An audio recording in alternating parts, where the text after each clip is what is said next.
My mom's sister's son, he was my responsibility, went missing. And I had only 1 hour to find him.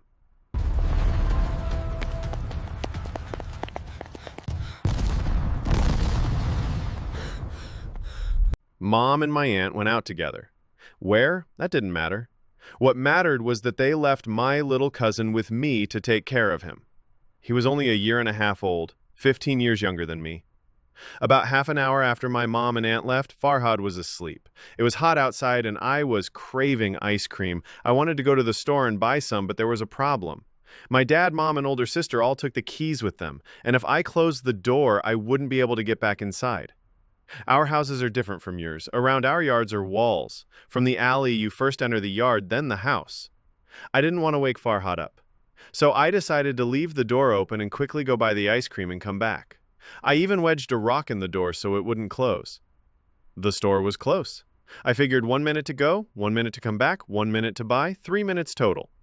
Even if Farhad woke up, maybe he'd cry a little, but it wouldn't be a big deal. But I didn't know this day was going to turn into the most important day of my life. I went, bought the ice cream, and came back. But Farhad wasn't there. My heart stopped beating. Time slowed down. Our beautiful alley and street became terrifying. Mom and my aunt would arrive in an hour. If Farhad wasn't found, it would be a disaster. I ran back and forth in the alley shouting, "Farhad! Farhad!" An old neighbor man passed by and said, "You make noise all day in your house and now you're here disturbing the peace of the alley too?" I said, "Farhad is lost. Have you seen a little boy?" He said, "Be quiet. I'm tired of your voice." I was surprised at how the old man behaved and why he said such things. At that moment, I wanted to punch him in the face.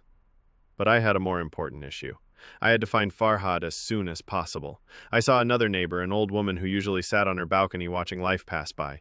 From down below, I shouted, "Have you seen a little boy?" She said, "Yes, I saw him."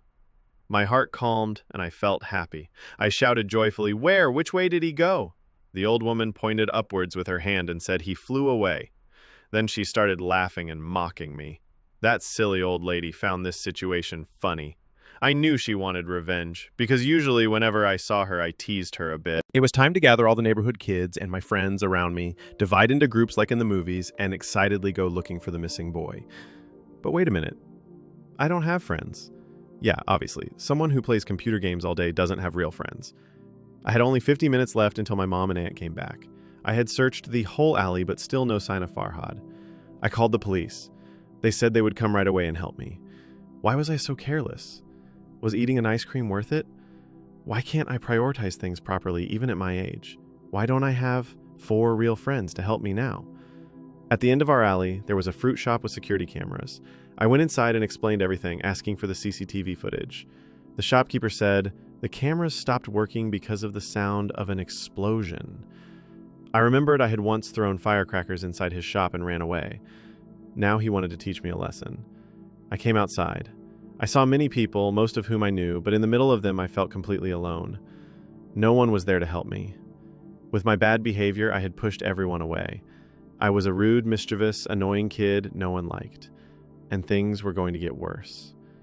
Because in 45 minutes, my aunt would find out Farhad was missing. I walked back and forth shouting, "Farhad! Farhad!" A spark went off in my mind. I remembered one of my online friends who lived in another city. Once, as a joke, he hacked my game account. I called him quickly and asked, "Can you do something so I can access the fruit shop's security cameras?" He said, "I need the phone number that the cameras are connected to and some other information." Luckily, the shop's phone number was on its sign, so finding it wasn't hard. I just had to wait for my friend to get back to me. Why hadn't the police arrived yet? My aunt would come in about 40 minutes, and my anxiety was growing every second. My friend got the footage and sent it to me. I didn't see Farhad, but I saw a beaten-up blue car leaving the alley. I recognized the car. It belonged to my aunt's ex-husband.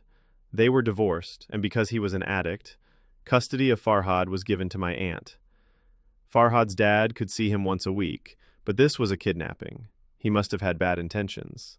So where should I look for him now? Again, my friend. And I had the number, gave it to my friend, and he easily found Farhad's location for me. I had about 20 minutes until my aunt came. Farhad's location was about 10 minutes away from me, that is, if I took the metro. I arrived there. The location was approximate, and I didn't know exactly which house Farhad was in. I saw the blue car, but I had no plan. How could I get Farhad back from his dad?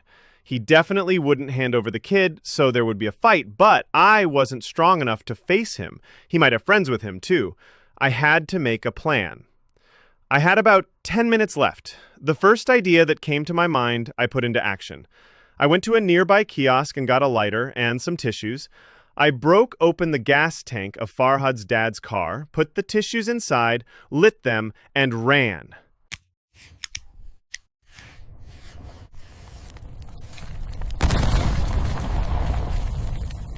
Boom!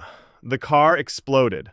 Farhad's dad ran out of the house, scared and surprised. His attention was on the car, so I sneaked inside the house and grabbed Farhad.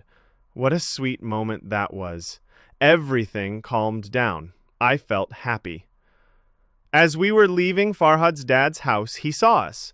My excitement took over my whole body. While holding Farhad, I jumped and kicked Farhad's dad hard in the stomach. He was thrown back toward the car and his clothes caught fire.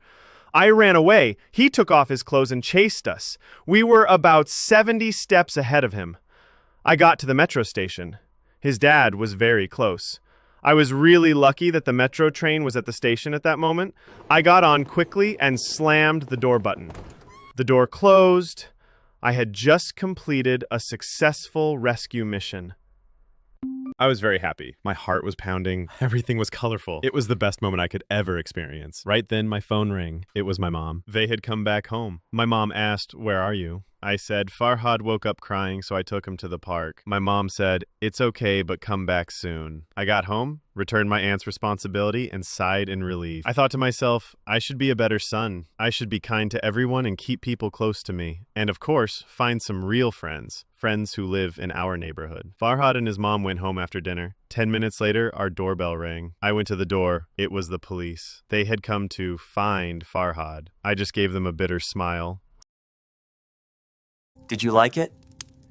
Today's story is over, but the world of tales goes on. This channel shares the fascinating poems and stories of ancient Iran in different languages.